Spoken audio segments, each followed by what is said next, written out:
them come. This is their fate. Put my Birdman hands in there. All right. Welcome back to the House of Wolves podcast.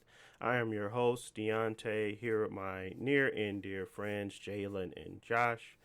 Today we got quite a bit to talk about. We're talking about that new RDNA 4 FSR4 coming out with the new 9070 XT and 9070 cards. We also talking about that FSR4 coming to the PS5 Pro in 2026. Mark Cerny talking real big. Death Stranding 2 looking pretty good with the new 10-minute trailer they dropped. We got some Monster Hunter Wilds impressions because one of us went out and copped. We're going to talk about some of that leaked 2027 news from Xbox and their handheld and a little bit more on top of that. But before we get started, per usual, Jalen, Josh, tell the people how you've been, what you've been up to, how's life going, what you've been playing, what you've been doing with the family, and all sorts of other stuff. Always keep us updated on the health and wealth goals there as well, Jalen. So let us know what y'all been up to. Talk to the people. Yeah, so it's been I think we been mostly on schedule for the podcast, but we still haven't caught up on our own in a while. Deontay and I tried to play a game the other day. What was that? We got like one match in on Helldivers. Yep. Before we had to get off. But it was still good to, catch up with him for a little bit. I'm still waiting on Jalen to get on with us. He be on playing random stuff. Like, you don't mess with us, Jalen. What we need to do? Boot up Dragon Ball Z. The finals, Lethal Company. You gotta we gotta just catch him on his random days. Some random days, man. Yeah, but as far as me and the family, we've been doing pretty good. Like I probably mentioned a few podcasts back, but my wife is starting a new job, and so her schedule's been changing. So I'm coming home from work a little earlier, which is nice to get to spend more time with my daughter.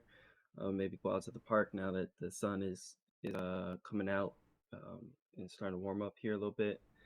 I've had a little bit more time to play games this week just because I was in the mood to like try to clear out some of my backlog. So about Monster Hunter Wilds, I was looking at it and thinking about buying it, but I haven't actually bought it or played it yet. Because I bought Monster Hunter Rise on the Switch when it came out like 4 or 5 years ago, and then when it came out on Steam, I bought it as well. I think I might have got it on sale at some point, but I bought Monster Hunter Rise on Steam, but I didn't really put any time into it because I would have to catch up to where I was on the Switch because there's no cross save. But I ended up going back to Monster Hunter Rise on Steam to play it this week. I probably put like 20, 25 hours into it, just playing through all of the main content so that I probably can move on to the expansion Sunbreak this week as well, if things work out. Purely because I'm really interested in trying Wilds. I might pick that up maybe later this month after I finish Sunbreak, but there have been a lot of updates and patches and things like that, so I'll just figure wait a couple more weeks. They might improve the performance of the game. They might add more content or change some balance things because people are also saying that there are some bugged like abilities or weapons or stuff like that. So it just seems like just a few more weeks might be better to wait for Monster Hunter Wilds. But that being said, Monster Hunter Rise still very, very fun. I personally liked it more than World when it came out, but they just have completely different approaches to the game. Because the old Monster Hunter games are more, I guess, kind of goofy, but also more like anime. Like you have more crazy abilities, and in Monster Hunter Rise, like you have the wire bug, so you can every weapon has like jumping attacks. Every weapon has like dash attacks and counters and stuff like that. So overall, the game is very fast paced, and that actually made it pretty easy for somebody like me who already knows how to play the game to get through the main content of the game pretty quickly. Um, Now that I'm done with that, I'm waiting on Sunbreak, which was the expansion that I never played. Probably came out like 2 years ago. Right. Adds more weapons, more monsters, more areas. And overall, I think people enjoyed it. But there's a Steam sale this week because I think right now Sunbreak is probably like $40 or something. Um, but the Steam sale, the spring Steam sale starts this week, so I'm just waiting to see if it goes on sale, and I'll pick that up and then play through it. Okay. Okay, well, so then we were Uh, wrong. You were playing some Monster Hunter, but I don't know why I thought it was Wilds. But yeah, I thought it the was wild too. I seen Monster Hunter and just assumed it was wild. mm, But I guess if I'd have paid closer attention, I'd have probably seen Rise. I swore he was playing Wilds on that mug. 'Cause I looked a couple of times. I'm like, bro, he playing Wilds. Mm-mm. Uh, Well, Crazy no, not yet. Rise. I mean, I don't know if either of y'all. I know we talked about it before, and none of us were like ready to pick it up. But if it's on sale, if I see it on sale, like I'll probably let y'all know. But I might pick it up within the next few weeks. I'm just debating on if I get it before or after Assassin's Creed because I do want to play that as well. yeah. So same. Um, the well, okay. Well, that's cool. That's cool. That's cool. What about you, Jalen? What you been up to? Still hitting them fitness goals? Still playing some basketball? Not breaking legs? I hope. Yeah, so I ain't hooped in a couple of weeks. Still on the track to 183. So today was day 38 for me. Mm. So we still making good progress. Uh, but I mean that's pretty much it. I got that race coming up. I haven't been running. I need to start running. I'll probably start running. Weather been trying to be nicer outside, so I need to get outside and run today. Will probably be a good day, so I might do that. But I gotta go by my brother's house too, so I'm gonna see if I don't do it today, then I'll go run tomorrow. Other than that, I mean things been smooth. What I was about to say, I was about to say that as far as like games I've been playing, yeah, I know I've just be playing random stuff. Um, so I had bought 9 souls a couple of days ago, almost a week ago at this point. And that mother wasn't working, bro. I had got on the plane and everything. I'm like, man, why my game not working, bro? Like it said Steam Deck compatible. I was over there changing stuff. I ain't got internet on the plane and stuff, but it wasn't working. So me and Deontay was talking about it yesterday. I had just deleted it and reinstalled it, and it seemed to be working now. So that's good, right? So I probably start that game, but Josh said Steam sale, so I might have to see if I, you know what I'm saying, return and repurchase. They don't price match differences, right? Like, I don't man. think so. They might. It depends, but I don't know. But man, the game ain't working right, bro. Turn around and buy that mug again. They give you, if it's like $10 off, I'm doing it. But if it's like five, I ain't gonna do that, John. uh, But other than that, though, that's pretty much it. Like y'all said, random games I've been playing. I be on Lethal Company. That game, I don't even know what to say about that game. It's just goofy. yeah. It's a lot of jump scares and stuff in there, just weird enemies and just you can't take that game serious because like you just gonna get bamboozled. So, um, but I mean that's really the only game I've been playing. I mean I've been playing a little bit of Dookie Verse Multiverse. Uh, but Ain't that game other than shutting that, down soon? yeah, me and Seahorns on that mug yesterday. We were like, bro, why they going so hard, bro? Like this game shut down. They don't got nothing better to do. I mean, whole time we in there going hard. So I'm like, I just ran, bro. You seen that? I just did it. We didn't put him 3 times already. Like, so yeah, so I mean that's really about it. I ain't been playing the finals and stuff. I up on Hill Divers with y'all, man. You know what I'm saying? I just gotta stay put and but that game be making me sleepy, man. I'm trying to tell you. I already told him that. I said after you seen it, I was like, I don't know. It make me it gotta have too much. It's not. I'm not gonna hate on Hell Divers, but it's literally like the same experience. You're gonna get it every time. It's kind of like Marvel Rivals. It's fine, I just need something more, I guess, and that's to keep me awake anyway. Um, Yeah, that's so how I feel too. Like I like the game and stuff. I think the game is a cool concept. It's fun. I can tell it's supposed to be kind of like have like some sort of like comedic relief kind of to some capacity, mm-hmm. and I could appreciate the game. It's just PVE stuff, and I ain't really seen no. I guess they got bosses kind of in there, but it ain't like it's I think we just. haven't got to the challenging part yet, and that's the problem. We I haven't feel put like the enough game time. challenging already though. I don't think so. I think for me, it feel like I can die as many times as I want and be okay. But that's not the case. I feel like once we I'm get to the bigger challenges, like when we really running it, I think that's when I'll get more engaged. Now, am I going to stick around long enough to get to that point? Maybe not. But I think that's where people are getting that hook that we're probably like very much so too casual to be hooked on right now. Yeah, and I think with that game specifically is the difficulty. We can't just jump in and play it because we can turn up the difficulty to 9 at any time, pretty much. It's just the amount of enemies and the abilities that they have. We literally don't have the equipment to deal with because like you got to level up the different battle passes. On this enemy is only weak to fire because he got a exoskeleton, but neither of us have fire weapons, and uh the matches are already long, but now they're long and also difficult. So it's like you really got to be into the game to play the difficult stuff, because it's still the same maps. It's just instead of one giant like spider thing, it's six of them, and you all got to kill them in 10 seconds or they gonna cause hell. So it's fun, but it's a game that you really got to get into, and I think that's why some people really like it because it has that community aspect where you can, be looking up community builds and jumping in with maybe random people or maybe doing Right. LFGs for certain content. But as for just like a casual, I'm gonna jump in and play. It it doesn't really provide that for me, at least. Just one, the matches are just too long to like casually jump in, Yeah. and then two, yeah, without that community aspect, it's lacking because you're kind of just, yeah, shooting random enemies that don't actually mean anything. So you're just doing it for the XP. Yep. Um, yeah, Yeah.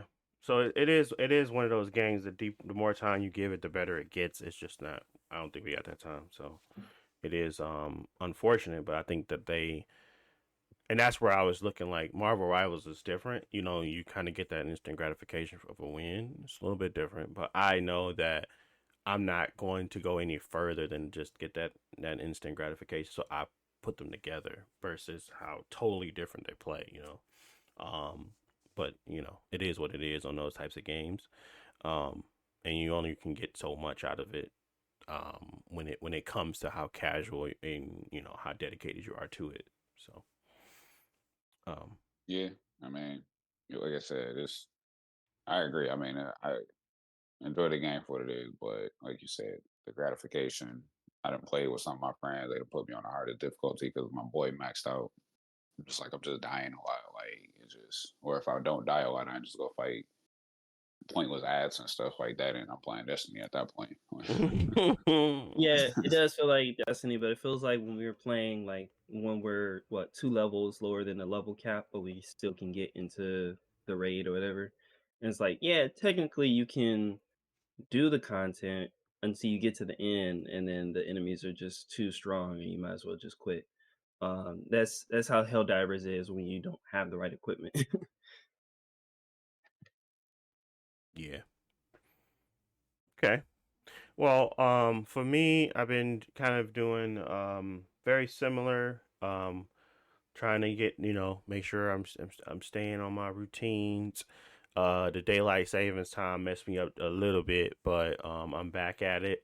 I think I am going to amp up to working out because basically I'm trying to burn more calories than I'm eating. So I'm only eating twice, but I think I still am at this point holding weight. So I'm probably going to end up working out twice every every other day.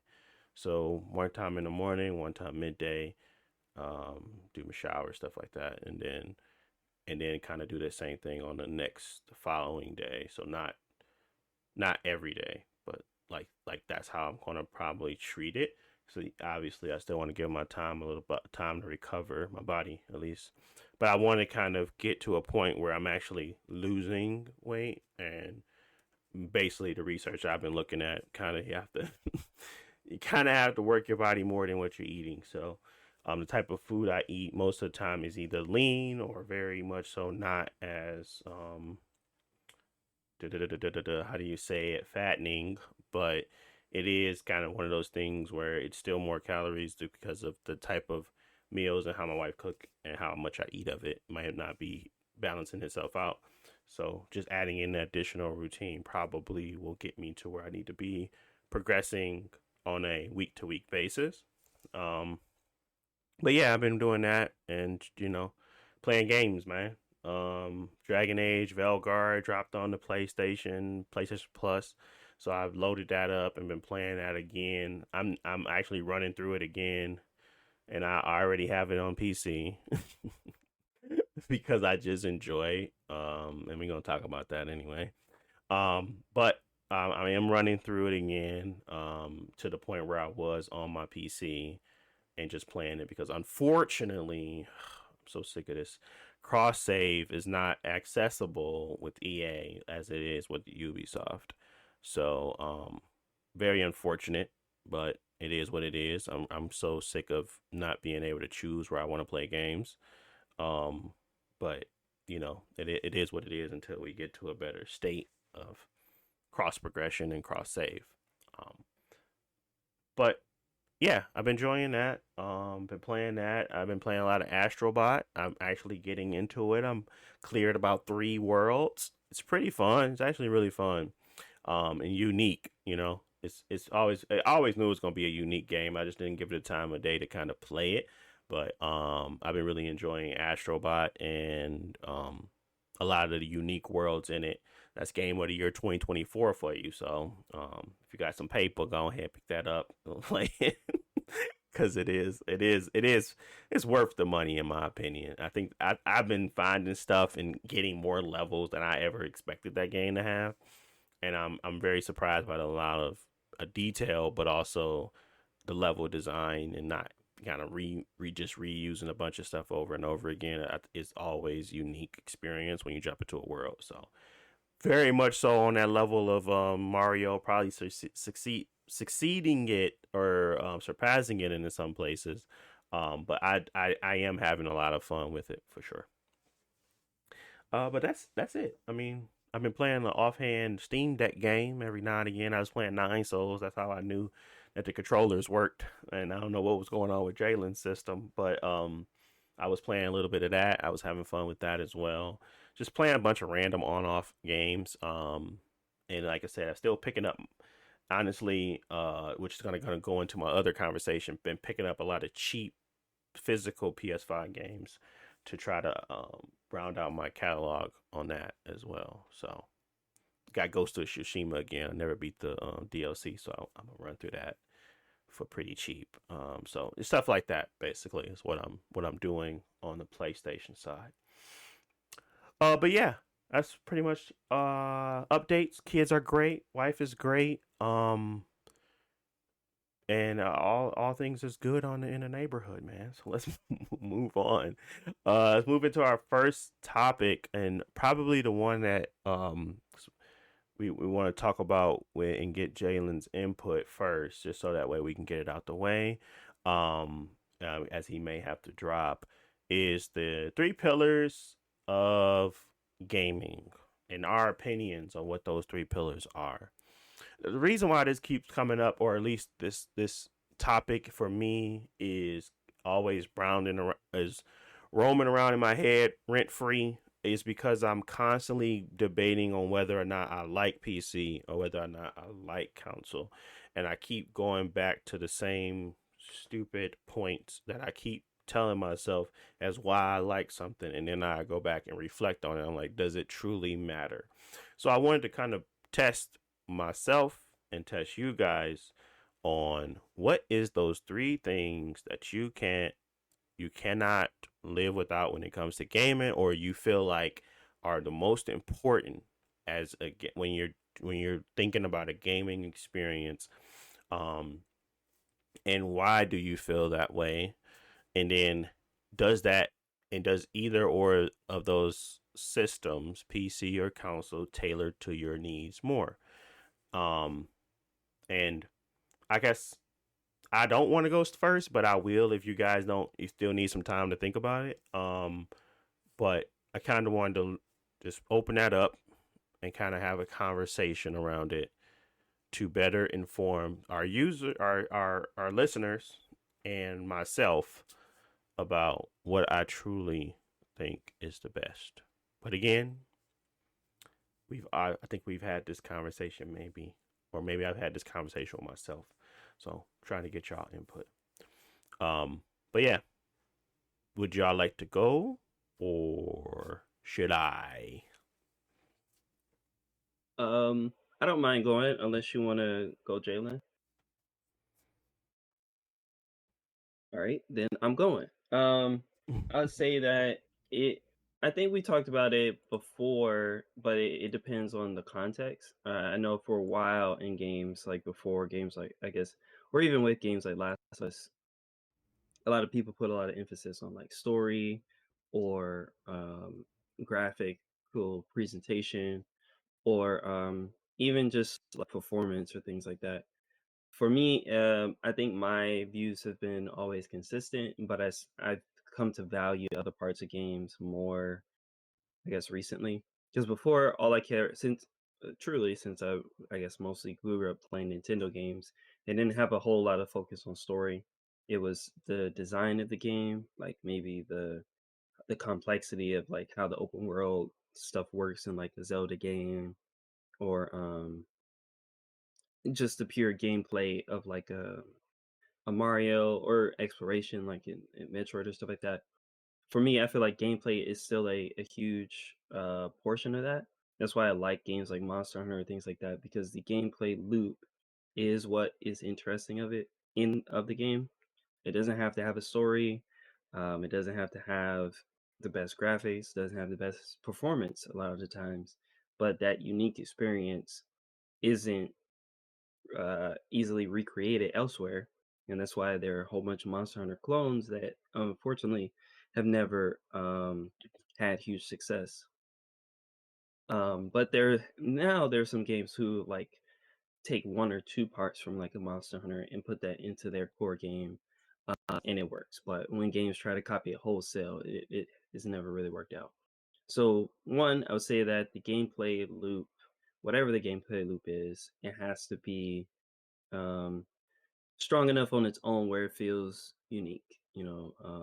Maybe games will copy it later, but it has something that I can't get anywhere else, and that is what makes, I guess, the medium of video games interesting because I'm actually interacting with it. Second, I'd say for me, because I've always enjoyed like video game art and just worlds in general. I guess I would kind of lump them all together, but it's like just the atmosphere or the artistic presentation of the game. Not necessarily graphics, but just, like if I play a Zelda game, the graphics look stylized and they look pretty and colorful, but the world itself, it just makes you um, I guess you would say awe-inspiring, but yeah, it just graphically it looks pretty. It makes you want to explore it. It feels good to ride on your horse just to experience the environments. Same thing in games that have much better graphics, like Ghost of Tsushima, which I like the graphical design of that game as well, even though it's going for completely opposite of Zelda, for example. But it just they nail what they're looking for artistically. And so, yeah, most of the games I guess I would say that I love have a strong art style, or at least even if they're going for something realistic, but it's like 2 or 3 generations ago, it looked very good at that time. And so Yeah. I feel like when I go back to it, I don't mind that it looks old because it still has that same atmosphere that I remember from it. Um, as far as like a third pillar, I guess it's for me. I don't know what the third one would be for right now. I want to say music, or just like sound in general, because like that's one thing that I loved about whatever game I'm playing is that the sound should be, I don't know, unique or should stand out, but I want to say it should be memorable because there are a lot of games that have music that I just don't remember anything about them. And that's, for example, Nintendo games, they always have good music.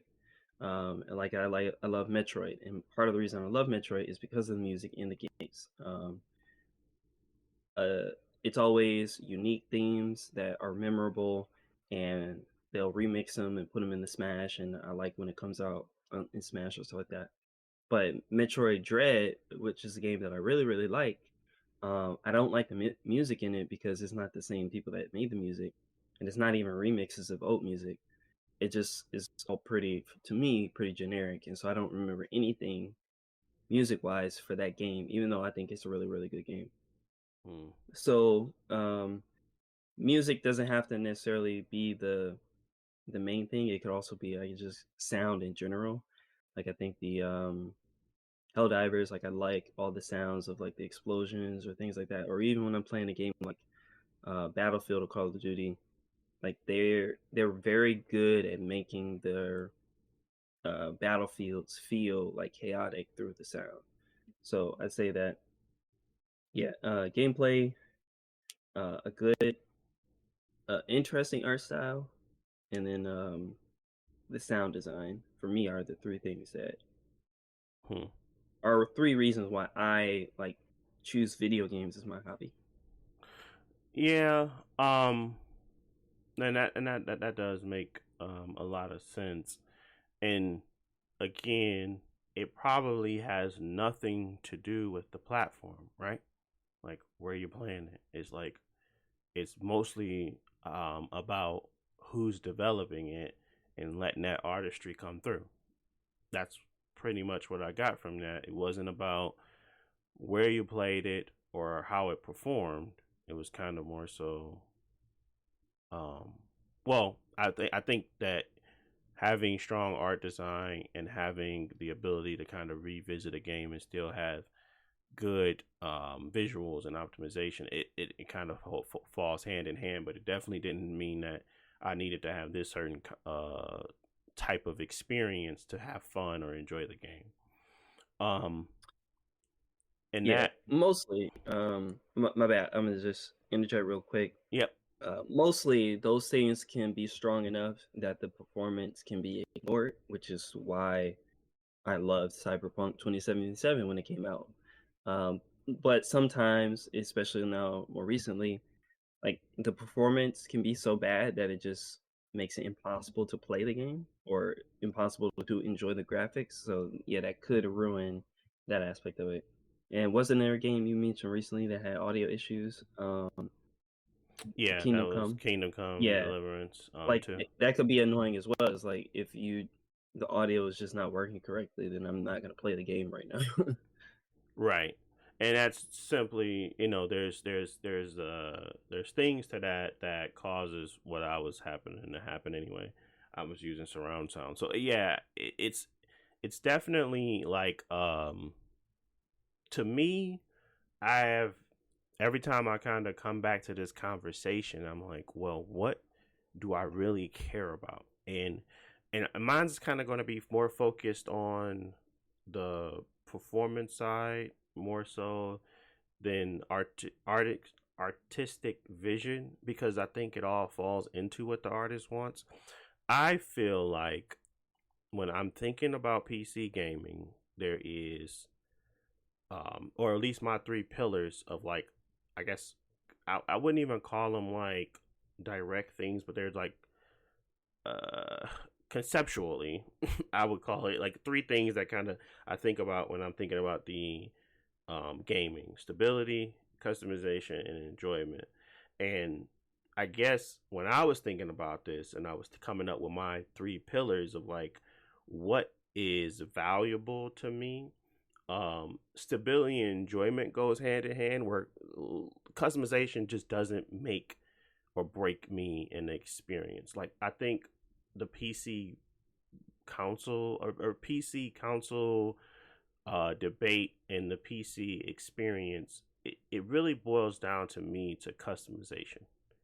They value the ability to customize their games and run them in an optimal way that maybe even the developer didn't want them to, like turn off motion blur, increase the field of view, to run it at a higher frame rate, to allow for you to turn off certain things or things that they may not, the artists did not want you to do. You know what I'm saying? Like, they ship it like that for a reason.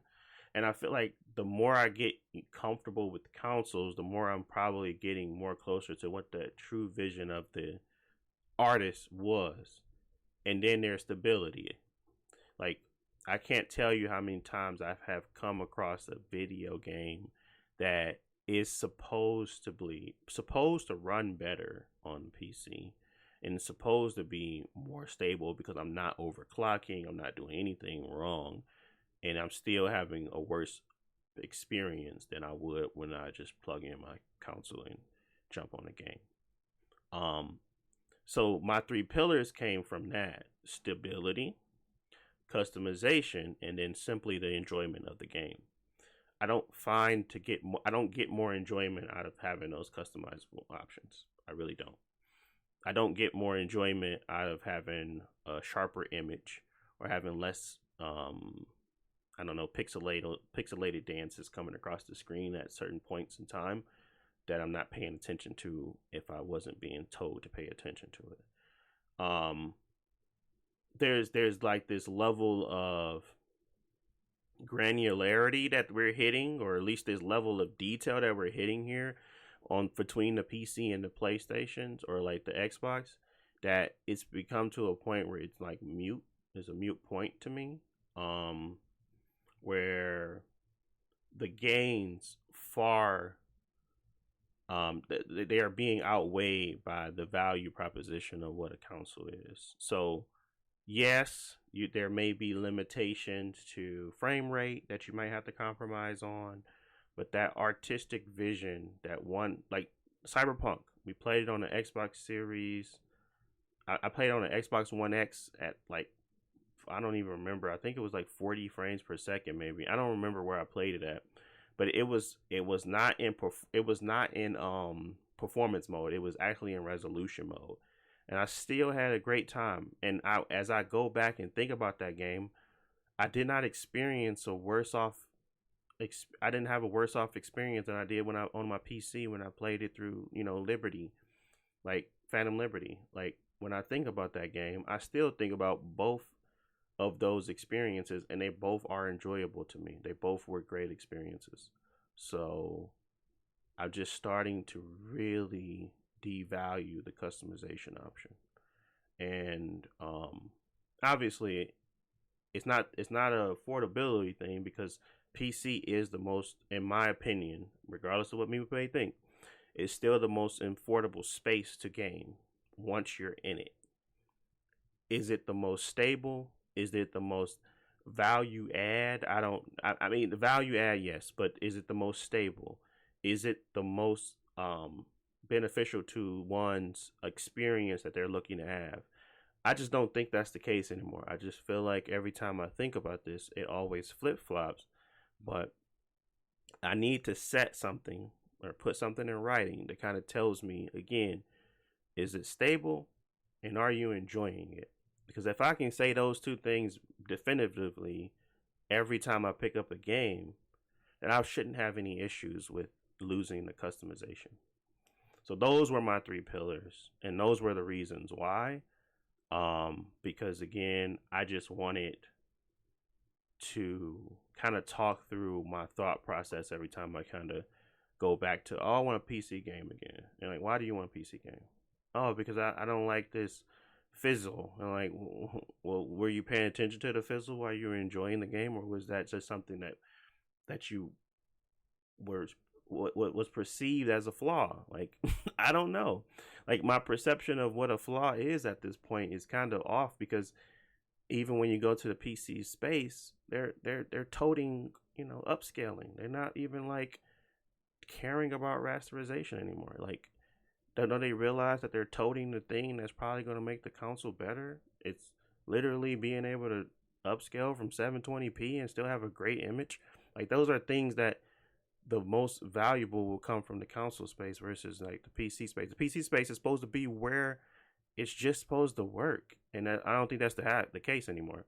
So my value to what their customization is has diminished, and it's not only diminished because of just me thinking of it in a different way. It's just diminished because I do truly think that the console space is going to benefit more from AI than the PC space, and as I look at the landscape of it all, we're not racing to the top end. We're racing to the bottom.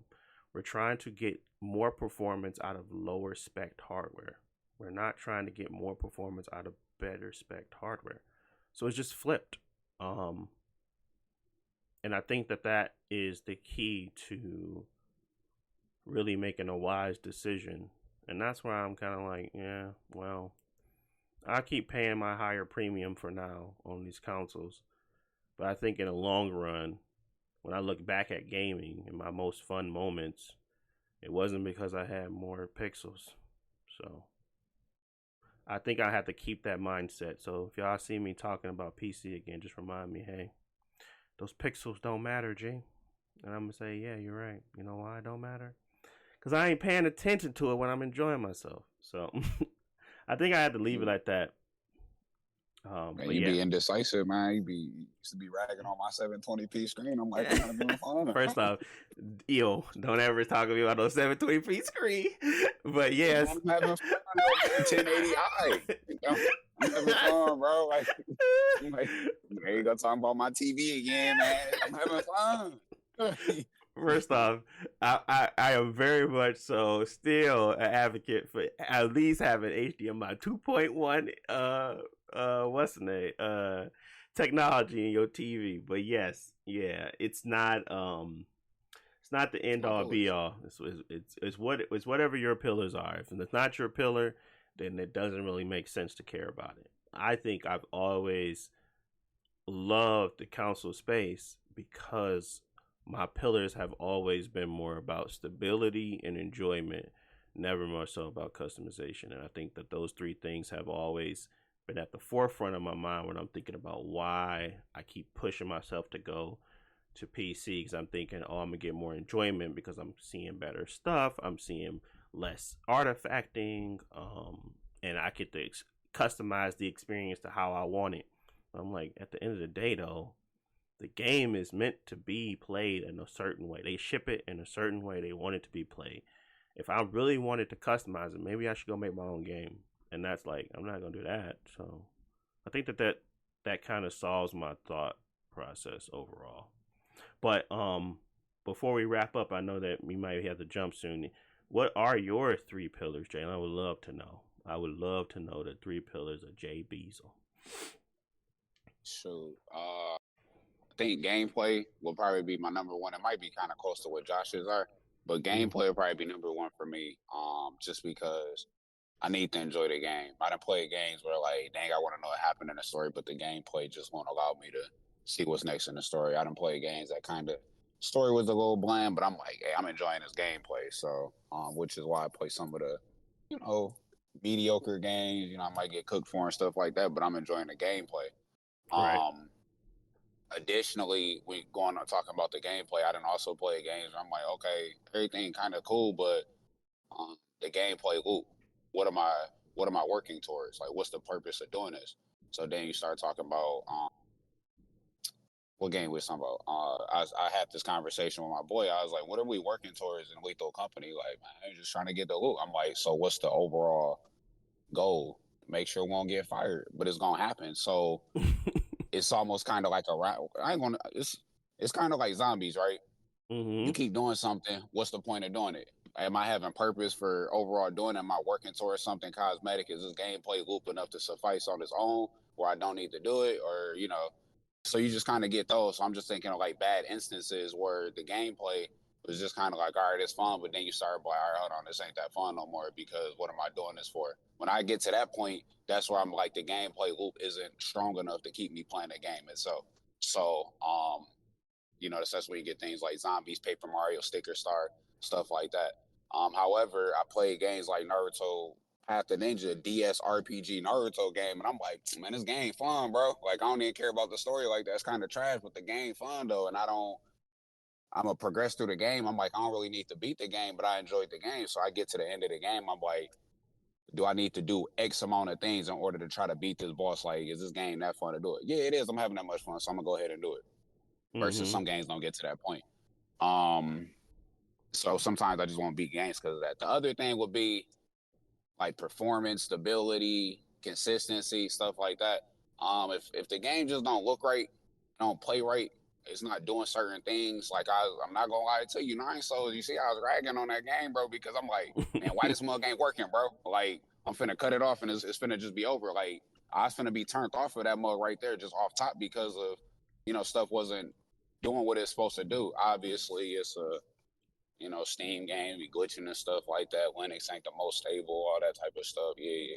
But, that's one of them things where I can easily get turned off. Like, I shouldn't have to worry about certain things. I'm playing Sonic Heroes, and I'm like, why am I playing this game? When I was a kid, how come I was playing this game as much?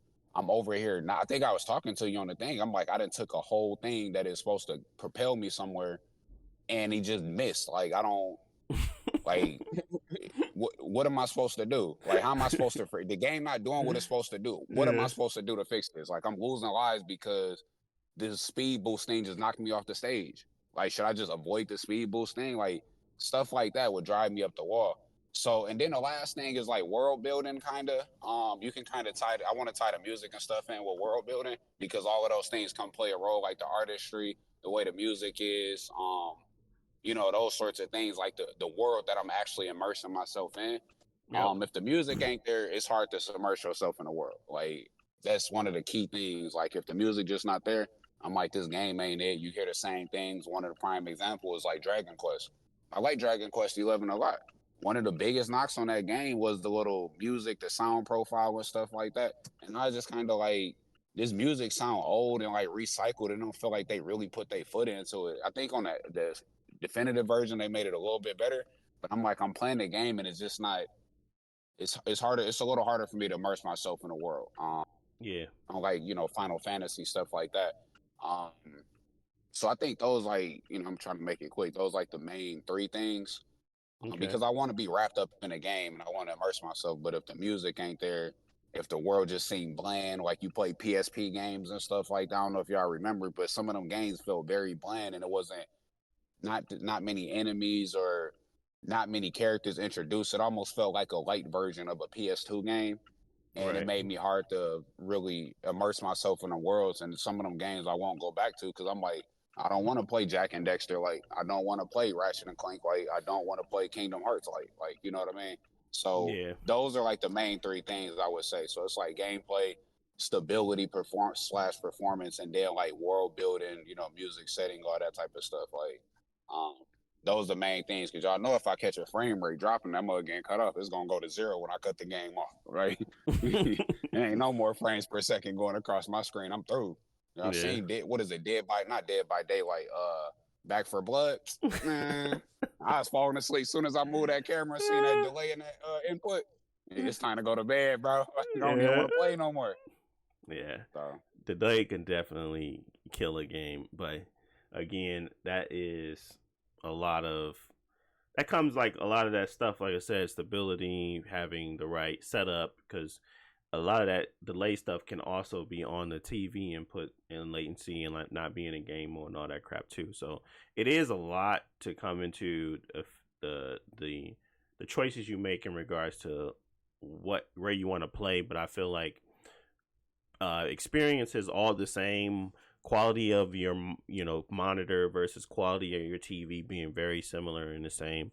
I just find that I find more enjoyment out of just setting something up, letting it be my dedicated console or dedicated gaming platform, and and going through it that way. So definitely a good conversation to have and a good conversation to revisit as we continue to see a lot of these advancements in AI and FSR and all that other stuff too. So I appreciate that. We're going to move on to our next topic, which is RDNA 4, FSR4, showing big gains in performance.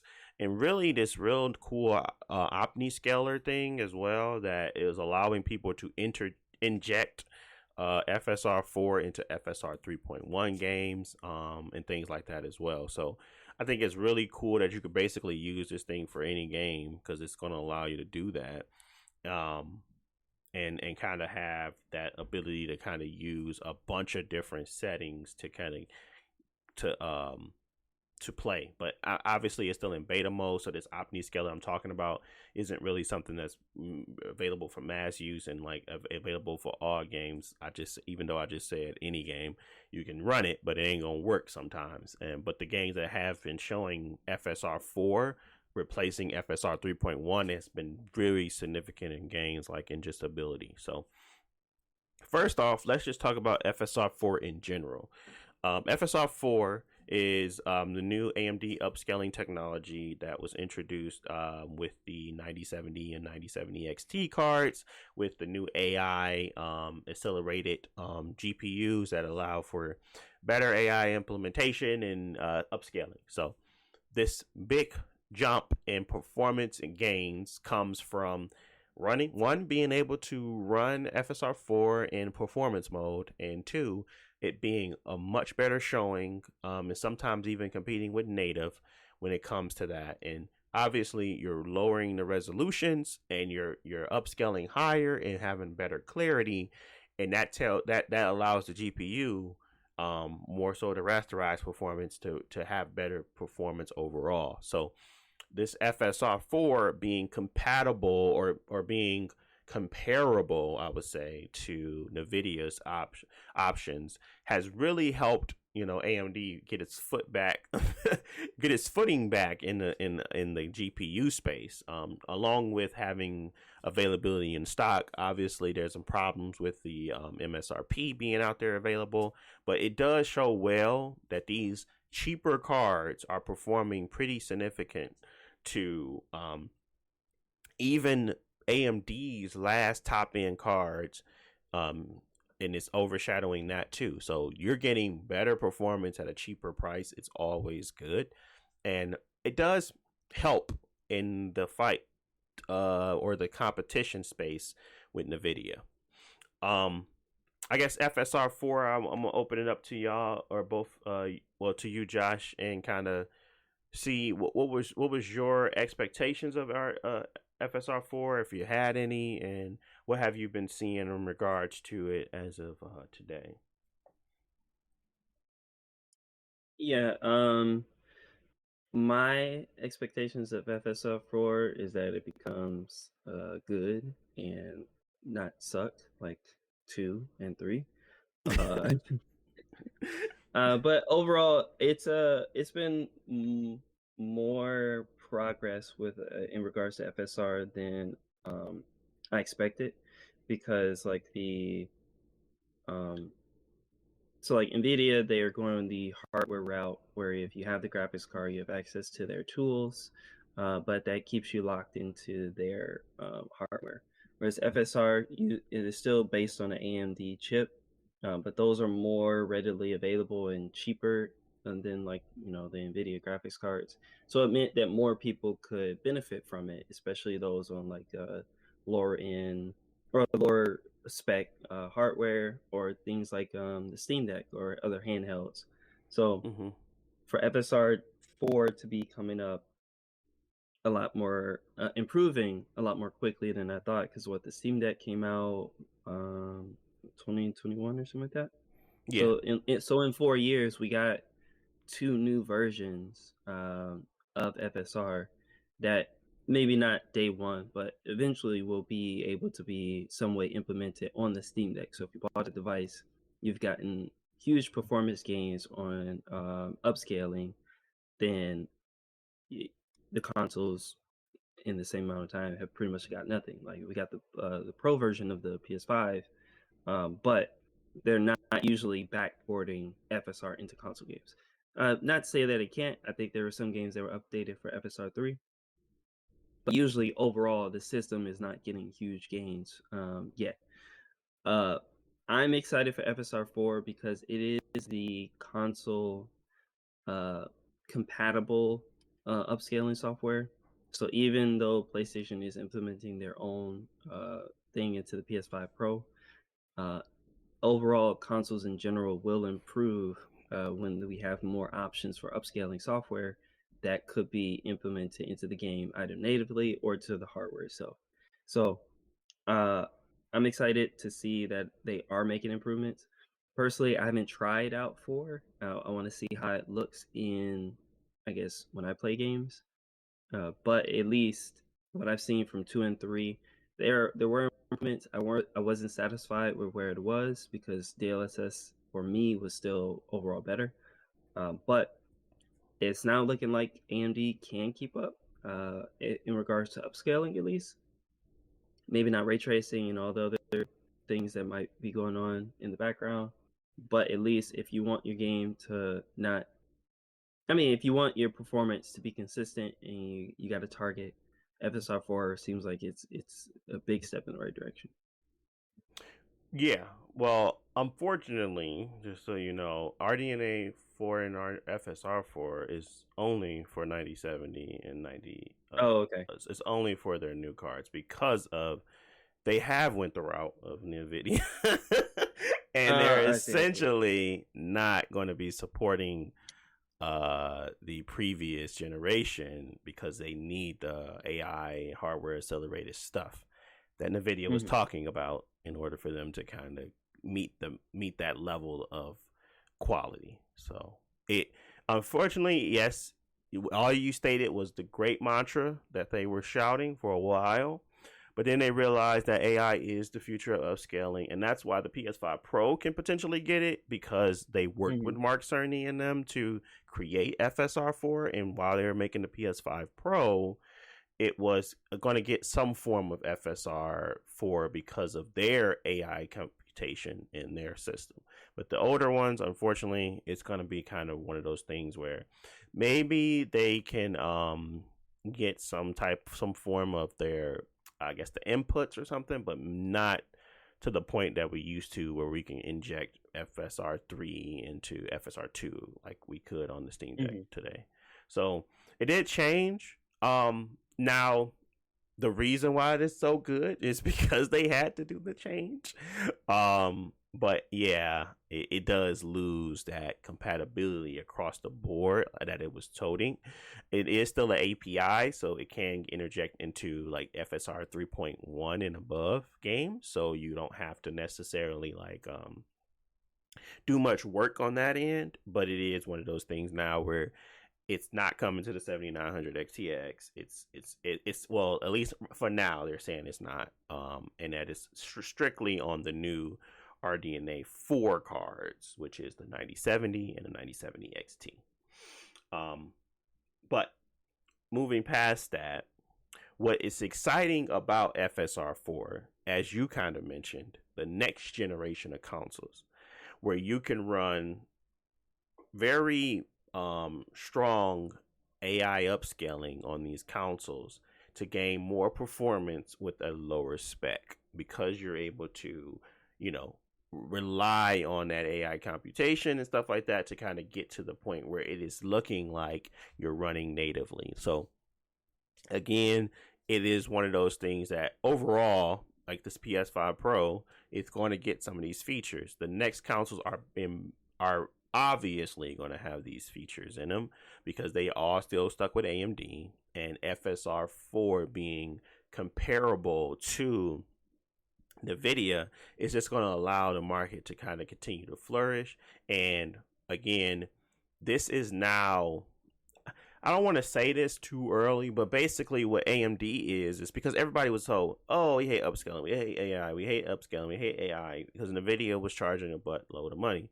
Now that, we have a competitor in the market that is giving you better performance at a cheaper price, like gen over gen. If I'm looking at the 7900 XTX, that was $1,000 card, and now I'm looking at a $599 card, and it's relatively good in performance as of both, and like especially if you throw in AI upscaling, that tells me, and even better in path tracing and things like that, like ray tracing. So that tells me that the race isn't to the top, it's to the bottom. It's to be able to spec out these consoles in the future with decent hardware, but using a lot of the AI computation to better the performance, better the ray tracing, better the things that are probably going to take gaming to the next level of visuals and all that good jazz and artistry and all that stuff. So I'm excited for FSR4 simply due for that. Like, I don't really think I need to upgrade my card right now. I don't think that's necessary. I don't even think, like I said, I want to upgrade my cards anymore. But it's one of those things where the FSR4 or AMD's implementation being competitive will allow for this market to flourish and grow. Because again, NVIDIA had no competition. They were the end all be all when it came to AI upscaling, and the end all and be all to kind of come to like the future of ray tracing and path tracing. Everybody is going to love it now because we have a cheaper option. We have the ability to jump in at a cheaper rate, and that's all people cared about. They didn't really hate AI. They really didn't hate upscaling. They just hated the price. Now that we have a better price to jump in at these price points to kind of start to see these visually on the PC side, is all going to trickle down, because there's a race to the bottom, to the console side. And that's what I truly value. I truly value what FSR4 actually being competitive again does to the market of gaming versus truly right now the benefits of it. I like that it's cool. I like that it's showing and it's very performative. Like, you can literally look at quality mode on FSR4, or I mean, you can look at quality mode on FSR3 and look at performance mode on FSR4, and they look very similar to the point where it's still outperforming quality mode. So that gives you, how much that's a significant amount of gains in performance overall, where you can go down to the performance mode and still look good. Now, that's really where the value comes in for me, which is great. Like, overall, I think that's all good things. I don't like the fact that, we're still having problems with shortages and issues with supply, but at least we have a player in the game that isn't NVIDIA based and is not upcharging to a high degree. I'm not saying that it's not being upcharged, because I don't know how people feel about the card today. But if I'm getting 7900 XTX performance today with a much cheaper card, and I'm getting better path tracing and ray tracing, I'm probably happy. I'm not too upset about that, especially when you look at the cross at the field. But that is truly what is causing me to get excited. PS5 Pro getting it and stuff like that, that's cool too. Like I said, I'm very much so on the kilt of, let me continue to expand my console experience and stuff like that. So I'm very excited that that technology is also going to be making its way to a console that is out, and it's not going to be too far away. It's coming in 2026. That tells me that they are implementing and making changes to their it's not as slow as it once was, where you can see a technology come in and you don't see it for a very long time. You know what I'm saying? Like, the benefit of a shorter generation and the benefit of having these mid refreshes is that it allows to even incorporate things like that. And as they continue to build out their relationship, we're going to start seeing those consoles be more competitive in the landscape of the PC realm, because again, everybody's racing to the bottom anyway. I think at the end of the day, AMD wants to put NVIDIA in a space where they can't even compete with consoles nor their PC graphics cards. And as they continue to make their experience better at a cheaper price, it does make NVIDIA look like, just it makes them have to make their technology not only better but cheaper. So I do see both of their margins are pretty much really great right now. AMD probably can continue that with a lot of what they're doing today because they have had that in mind mostly. But yeah, I'm excited. I'm excited for what's to come. I'm excited what to see from the PS5 Pro and what that looks like. But overall, I'm more excited about just the turnaround time for new technology and upgrades because it does make me hopeful for the next 2 years and then what we're going to be seeing on the Xbox. Anything to add there before we move on? Nope. Okay, cool. All right, well, let's move into Death Stranding 2. Did you watch this trailer? I've seen highlights. I'm not watching any more trailers. Are Right you now. gonna play it, or are you just not gonna watch the trailer? I'm not gonna watch the trailers. I'm gonna play it. I still gotta finish the first game. Okay. So, But what I will say is the reason I'm watching it is because Kojima is intentional. Like he loves marketing. He loves making trailers. And he loves misinformation. And I think for me, not having to play the first game, it's not gonna be as beneficial to watch trailers right now mm-hmm. because like he's trying to tease or like reveal different things in relation to old characters from the first game and also old characters from his previous games. Because like I might have talked about it before, but like MGS5, if you go back and watch the trailers, like they're trying to tell a story to like set a certain expectation for when you play the game. Right. And then when you play the game and those expectations change, is because you were set up with some expectations from the first place. So at least I know that's how Kojima operates. So him showing off that, I'm not going to spoil it because you can introduce it, but him showing off references to old stuff is intentional. So at least I'm gonna play the first game and then I'll watch the trailers before I go into the second one. Okay.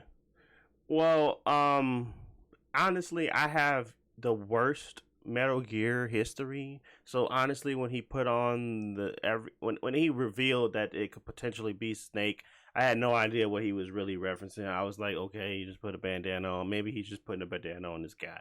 I don't think it was actually Snake or anything like that. So my referencing and catching stuff that Kojima does really wasn't going to be in my conversation. Really was going to be about how cool the game just looks. It really wasn't anything to do with the references because I don't get them, honestly. And I don't really care to at this point. I just thought, wow, this guy's world looks very interesting, weird, but also very cool. This guy's mind is above all else. That was pretty much all I came out of it on. I was like, how do you even come up with some of these concepts? How do you even think about these things? How do you create this type of weird world and make it make sense at the same time? It just, when I was watching the trailer, it was making more sense than I ever thought it could. And like even like introducing the hand as like stuff like that, it just kind of felt like what is concept design and what that look like when they're kind of coming up with these ideas. I just thought it was really cool. I also noticed that it was stated that it was on the PS5. It was running on the PS5, and I was like, that game looks super next gen. That's probably the first game I noticed that actually truly looked next generation to me in my eyes. Like, and it was on the PS5. It wasn't even running on the PlayStation 5 Pro. So it was kind of one of those things where I was like, yeah. It solidified more of my thoughts around PC console gaming, but it was one of those things where I was like, the art, whatever you want to say about it, like it looks super stable. It didn't look like it had problems. It didn't look fizzy. It didn't like it was choppy. The cinematics, the small cuts to gameplay, none of it looked terrible. Like everything looked like a next gen experience of Death Stranding, and and that's what I was really blown away by. I really thought that he did such a great job of getting people excited for the consoles again in that space because it ain't coming to PC yet. So I just appreciated him for that. Really, the reference stuff. If you want to talk about it, sure, but it really wasn't like I said, I wasn't catching on that stuff, man. I'm not the I'm not the Metal Gear guy. I was sitting there like Death Stranding, thinking back to Death Stranding. I'm like, okay, he going to a whole different level. And then everybody kept saying, oh, he just basically gonna make Metal Gear now. And I was like, I don't even know what that means because honestly, I only finished one, and one was with my brother, and it was like 3. It was Snake Eater, and that had a total different feel to it. So it really wasn't like one of those things where I was like, I get it, because I didn't. So I was just like, this looks cool. This seems like he went next level here. He went next level here. He actually put a script I can actually follow, or it looked like he had, actual meaningful situations and scenarios happening. How old girl was talking about she couldn't phase with the baby. I was like, these cinematic moments, man, these are actually really, really cool. So that was all I got from it. I just thought that he know how to present. That's it. Even though it's probably super weird, and I probably won't get it by the end of the first, final credit rolling.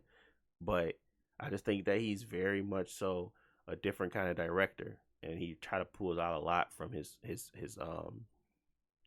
production team because I thought it was pretty insane, man. That was it for me. Anything to round out or anything to add to the Death Stranding 2 thoughts? I'm assuming that the stuff in the press around it got you excited to go back and play the other one, right? Yeah, it's been on my list, but I know that it's a unique type of game, and I want to have time to like immerse myself into it, Right. so that I can fully understand it. Because like Metal Gear, the gameplay for those games were always pretty straightforward or simple. Like they were just stealth Right. games and with a lot of tools. So if you play the gameplay, you didn't have much issue with it. So you could focus on like picking up on the story or like the hidden stuff or stuff like that.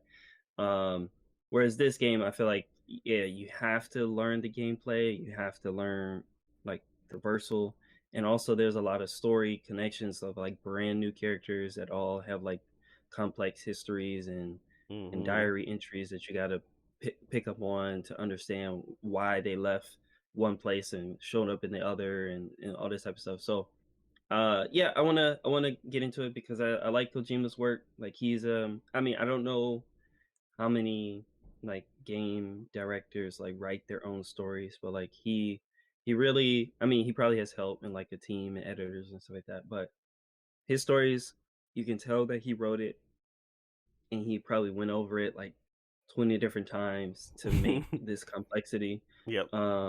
And I appreciate that effort. Maybe not all the stories are my favorite, but I really appreciate that versus not to rag on any other games, but a lot of games stories feel like, it could have, I mean, even before AI generation, like you could have just picked this up from anywhere. It's like the story doesn't actually try anything like risky or weird. Yeah. So yeah, that at least I appreciate. And it that he also, it's not just the references, but it's like I feel like how his mind works when he's making these games is that it is a reference, but it's trying to continue that not same plot point, but that same like arc from something else. So it's like Mm-hmm. I haven't played Death Stranding 2, but the reason he would include a reference to his old characters or old games is because there's some sort of message from that old game that is supposed to be brought forward into this game, but also he knows that maybe you haven't played it or maybe you played it 20 years ago, so he's going to try to make it relevant. So it's just interesting. So he's making you think about it more deeply, so at least um whatever's going on with it, like is a little bit more effort than just like a necessarily like a Marvel reference. Just like, oh, here's so and so, If you recognize them, brownie points. If you don't, whatever. Right. No, it is one of those things where I was definitely taken aback, and I was like, wow, this just looks pretty insane off of just the acting and the stylization alone. So, in the world, the way that he built the world out more, I thought that was all real cool. So, um, I'm already excited. Like I said, I don't really need much else. I just thought it was cool of what the trailer showed, and no, I didn't go back and look at it multiple times, but I felt like whatever he was trying to provide, to me at least, it connected in some way, shape, or form. So, but definitely excited for it. Um, Kojima, I guess, get his 20 minutes per Game Awards for a reason, but he's still annoying. And definitely him and Jeff Neely needs to figure out their relationship problems because that's all they do. But at least he's bringing something again back to the console space to kind of get people excited again about the consoles, because I'm not saying that there's a problem. I think the games that they're there are great and cool for a reason. I just think that it's being overshadowed by just the amount of the other stuff, like everything else that goes into gaming. When really, man, all we care about is some good games, and I feel like is if when we have those are the best eras of gaming versus when we have all this other stuff. So I think Kingdom Come, I think, Baldur's Gate dominating the conversation, Black Myth Wukong, Astrobot. Now we're going to get Death Stranding. I just want games that really define a generation, and I really don't want to think about anything else that came along with it. So but yeah, that's cool. I like it. Let's move on to our last topic of the day, and that's the Xbox leaked. The 2027, potentially their console will be coming out in 2027. I'm assuming it's in full production now because of FSR4. And they just finalized everything on that end, which is pretty much going to help AMD again, stock-wise, because I am very bullish on AMD right now. But I think that a lot of this stuff comes down to mapping out, the next couple of years what their console is going to be like. I feel like if anyone can do it, it probably Xbox now. They have a shorter generation time span. I really do think that they can do it, because they honestly aren't the console to me right now that needs to have a staple for a very long time. I think that it's still too traditional on PlayStation side for now, and like the value of it and like what people still value as a PlayStation owner. But I think honestly, Xbox has rebranded themselves enough to be a different, just jump out and be different. So maybe it will be. A lot of the reports are coming out that basically it's going to be some hybrid between where it can run different launchers or different stores. I'll be very surprised if that happens. I do think that it's going to be more of a customizable console, but I do not think that it's going to be one that runs everything that you can possibly think of. I know Microsoft wants to be the PC in the living room. And then there's value to that as well. Like, yeah, the more PCs we basically sell, the better. We got our consoles, we got our platform, and we're gonna make this more PC like. I just think that there is a level of the console experience that you don't want to break, and you don't want to break that immersion. In my opinion, doing the whole console experience and changing that to something else, it is gonna break that experience for most, that immersion, that feeling of I bought something that does this and this only. Now, there is always software and iteration and change that can make this feel like a more of a console experience in the PC realm. But I just don't see it happening in a good way just yet. I'm not the smartest, person in the world, so I think that they could come up with something. But what makes me nervous is the fact that they're taking a chance like this, of this magnitude, if that is the case, again, because we don't know, with their next generation of consoles. Because as they become to continue to be this, and like making that decision to finalize it today in this mindset of we are the multi-platform console is a little worrying, because once you dedicate yourself to that, you have to come with the repercussions of that. And again, everybody doesn't like PC. I'm gonna say it again.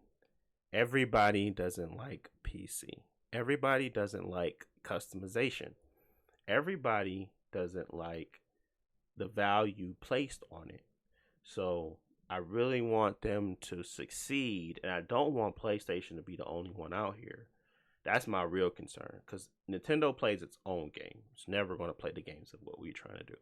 But Sony and Microsoft have battled each other for a very long time, and if we lose the Xbox ability to sell in the markets because there's really no value to owning one, then that becomes a problem for everyone. I don't want that problem to be on the console space, because again, it will just be like a monopoly at that point. And I understand that they own the games, but they don't own the platform. They don't own the ability to get you to where you need to be. And sometimes having that physical presence makes it feel as if you have more of a presence. Like, I, for one, think Xbox has the better, bigger, and broader reach right now. In my opinion, I feel like they have the most reach. And it's not their brand that's doing it, it's their technology. They have the bigger reach based off of that. But PlayStation has the bigger mind share, simply due to the fact of their physical presence. And that is my problem with their approach to how they want to tackle the next generation. If you continue to lose the mind share and continue to go down a path of, and I was singing it till I was blue in the face and didn't realize how bad of a difference and how golfed, that Nintendo is to a Steam Deck. Like, it doesn't matter what you think about the Steam Deck versus the Nintendo Switch. Nintendo Switch has probably sold 150 million. The Steam Deck has sold 3 million. Like, there is a significant difference. I don't know if it's 3 million, but it's not that much. There's a significant difference in that mind share when you come to losing that physical approach. So, and Steam has the biggest platform. You know what I'm saying? They have the most people on their platform. That's what I feel like is going to happen with Xbox, but they're going to lose twice. They're fighting Steam and PlayStation, and they're going to lose on the physical side, and then Steam is going to come in, and they're going to be better at what they already are trying to achieve. So it's scary hours for them. To me, it's scary hours, just because of those two things combating it by itself. Yeah, you could be all nice and, hey, we cool here. We run our games on every platform, but it does cause concerns of what is the purpose of your platform. And if all you got is, I'm going to lock down Game Pass here, it really doesn't benefit people, especially as much as you think, because Game Pass can be negated with superior. It can be negated by just having mind share. Like, regardless of what you think, it's important. So that's my concern with them. I understand what they're trying to do, but they also have to survive the transition. I think that they should stick with a traditional approach for the next gen, make it their best approach to next generation, because they really have to win back some mind share before they go into that full-fledged onslaught of digital only, Game Pass, and we're everywhere approach, because they're doing too much too fast on all fronts, and I think that that's going to cause them a problem. And again, same thing with their console, with their handheld, mind share. Like, why would I want to buy a console that's associated with this that doesn't do anything else that outside of it when my Steam Deck can do more? And but again, it's mind share. Regardless of what it is, it's going to be. I don't want them to focus on the wrong things from the small group of people that think that they know best. And I feel like they always win. The people that think they know best wins when it comes to these platforms sometimes, and it's just not the case. The reason why people keep making these dumb, long, stupid multiplayer games is because people play them. Regardless of what we think, people play these dumb games that we don't want to succeed, and they love it. So that's why they keep making them. It's not that hard to do. It's not rocket science. So I think sometimes the minority is controlling the majority, and I think that this is happening with Xbox in real time. And I think that they had the statistics and data enough to know that this is probably not the ideal approach to it, but it's definitely where the future is going. But right now, I think they jumping the gun again too fast if they are doing that. But yeah, that's pretty much my thoughts out on that. Anything to add or to rebuttal, or what do you think about Xbox's 2027 console, and will you even be picking it up? Personally, maybe not the home console box, because like I'm less interested in that in general, just because I have a PC and I think that's where I'm going to stick. Yeah. And if they do go for having a handheld SKU that's able to have most of the same features as the home console, I think that'll be worth it, because PC being an open platform has allowed a lot of other devices other than the Steam Deck to find success. Yeah. Like, it's still not Nintendo success, but I think that doesn't matter as much Yeah. on PC, because Nintendo is, like you said, they're in their own market, they're in their own space, and on PC there's still a lot of money to be made. Like, if you have 1 million Steam Decks that's sold, that's still really good install base that will only grow. So at least if Microsoft is able to deliver a solid Windows handheld experience, that will put them in a position that can find success. However, they're a multi-billion, trillion-dollar company, and Mm-hmm. will that success be enough to keep support over the next 10 years? Who knows? Because Microsoft is very finicky with stuff like that. But at least I would be interested in the hardware.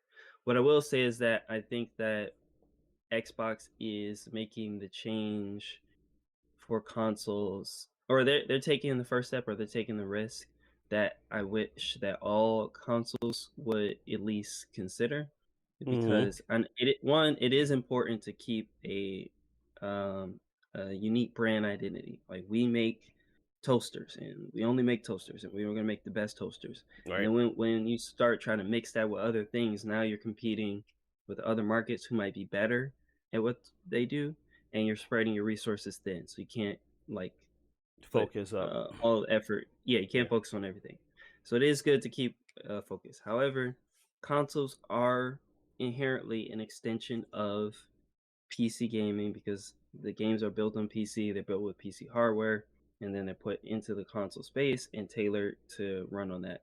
So just having a unified, I guess, development cycle where Assassin's Creed on PC and Assassin's Creed on console have the same capabilities and same customization available will be Yeah. great for everybody.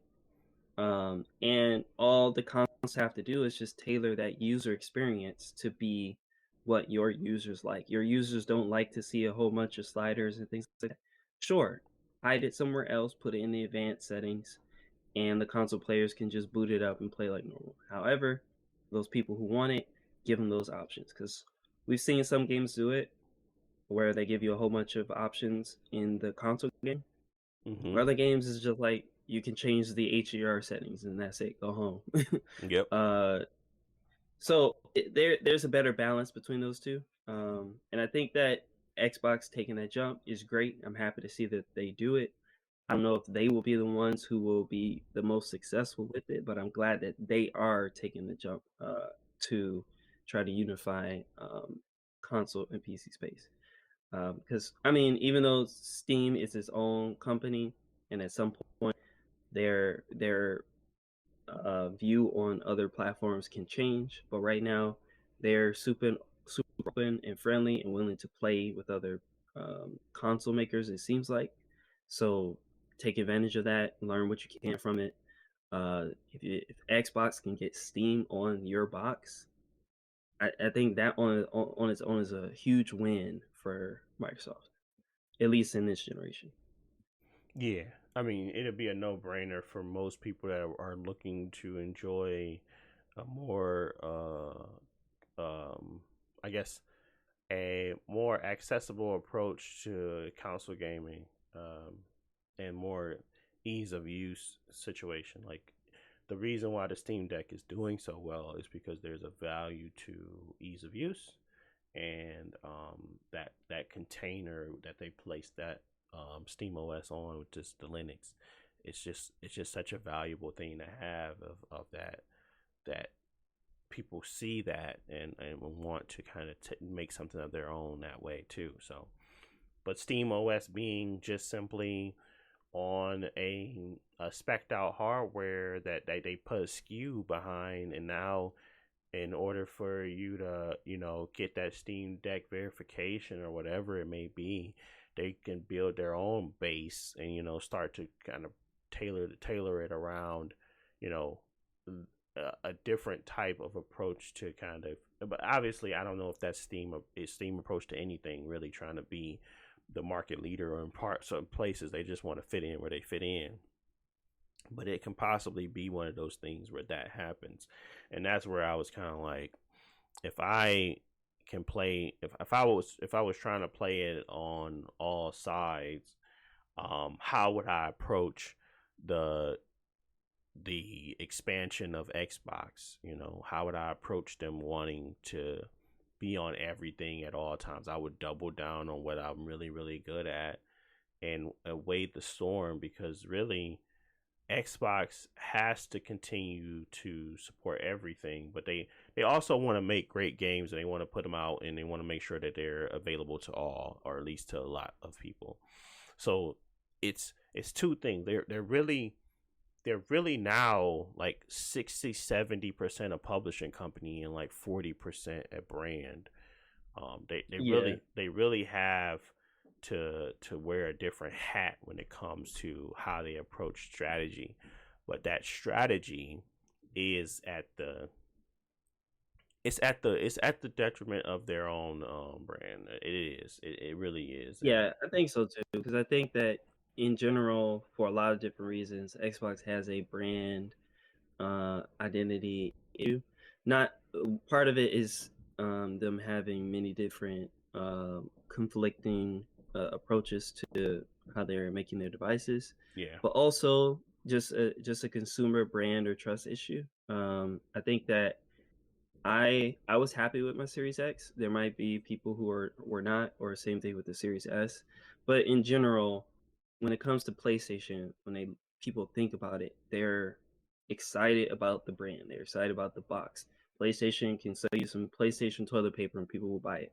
Yes. If Microsoft does it, people are not going to buy it, and so Microsoft has to overcome that. And I think that finding the right innovation could change people's minds overnight, because like we kind of see that sometimes with some devices. Yeah. But it has to be the right innovation, and I don't know if the Steam or PC/Xbox hybrid is going to be that. It might be, but innovation is not always successful. But I think that it's daring enough, and it could work. But like I said, it maybe is not destined for Microsoft to be the success story in that hybrid space, but they're at least the first step, and that's what I'm excited about. Yeah. No, I agree. I think the exciting part of it is they're trying something different. Um, it's more so. I think the problem where it comes to me, where like I said, I'm just thinking of the competition aspect of it, and I don't want them to lose that competition edge. They're never gonna lose the publishing side. They can always stronghold or strong handle for like cross save, cross progress. Like that's never gonna go back to that way it was, because at the time when they needed to kind of fight for it, they fight for it and won, and now they're even bigger publishing company. So it's not going to be where we're going back to siloed experiences on different, it's always going to have that experience where it's got to be comparable to others. It's just now the value of being someone that makes the other competition feel like they need to step up their game is where I want to be. And if they don't feel that way because they have not only your games but their games, and they have the experience of having the mind share of the majority, as in like, oh, if I want to play Xbox games, I can just buy a PlayStation and that's it. I don't really need to buy anything else. And these technology advancements, like I would love a quick resume option on the PlayStation 5. I would love things like that. I would love for a better VRR experience when it comes to the retainer and where it sits, and like their VRR implementation. I would love things like that. I would love the ability to have an open market so I can buy keys outside of the PlayStation store. So there's plenty of things that the PlayStation is doing that I don't like, but I think you just have to sit with it, because would you rather have the other option? And I'm just like, well, if I'm thinking about it as a logical purchaser, no, I don't really need my Xbox anymore. And only reason I'm holding on to it is because I'm willing to pay a premium to never have to deal with a PC issue and not having a stable place to play. I don't like it. And there's plenty of games I'm coming out on Xbox that I want to play. And if I don't like the PC experience and I don't like how it's operating and I don't want to deal with it, I got a backup that's going to allow me to have an enjoyable experience. And maybe now it's just my default. So that's how I'm going to play Avowed and things like that. Like, that's kind of where I'm at with it. And but I'm hopeful. I'm very hopeful that they have the right ingredients, because when he was talking about hardware and how he was talking about we need to be an innovative company again, that kind of gets me excited versus talking through like we're gonna have the best graphics. Like, bro, y'all need to worry about art design. Y'all need to worry about actually having good stories. Like, don't talk to me about graphics no more. Like, I don't really care, because again, at the end of the day, that graphics don't make your game fun. It just makes your game look better. It just doesn't make it look fun. So they have to conceptually get to a space, which I think that they're doing with Game Pass and stuff like that, that where we don't have to worry about selling the most copies. We just have to worry about making our games fun. And that's what I like to see from this, and that's what I want them to get across to people. Because man, they bringing back Ninja Gaiden, making games like South of Midnight, just the amount of energy going around Doom. It just feels like they're in the right headspace to make good games, and games that actually want to be played and valuable. Then I'm just pushing graphics to push graphics. We got to hit this mark because we got to do this, and that's what I want to see. So at that point, I do feel like that they are leaps and bounds ahead of where Sony is. I think if Sony has another flop, it's a problem. But I don't see that on the Xbox side. I think they spent enough money to fit themselves a safety net on the games. It's now about the brand to me. So, but yeah, we'll see. All we can do is speculate. But that's pretty much it. I want to thank you guys for listening. As always, if you got to this part of the podcast, you're the real OG. I want to thank you for getting to here. Thank you for listening. Thank you for hearing us ramble. Appreciate you liking, commenting, whatever you may be doing on all the platform locations, wherever your podcast is. There's Apple, Spotify, you name it. We are also on YouTube if you want to check it out there as well. But again, thank you as always for joining. And we'll be back next week with more topics to discuss. Peace.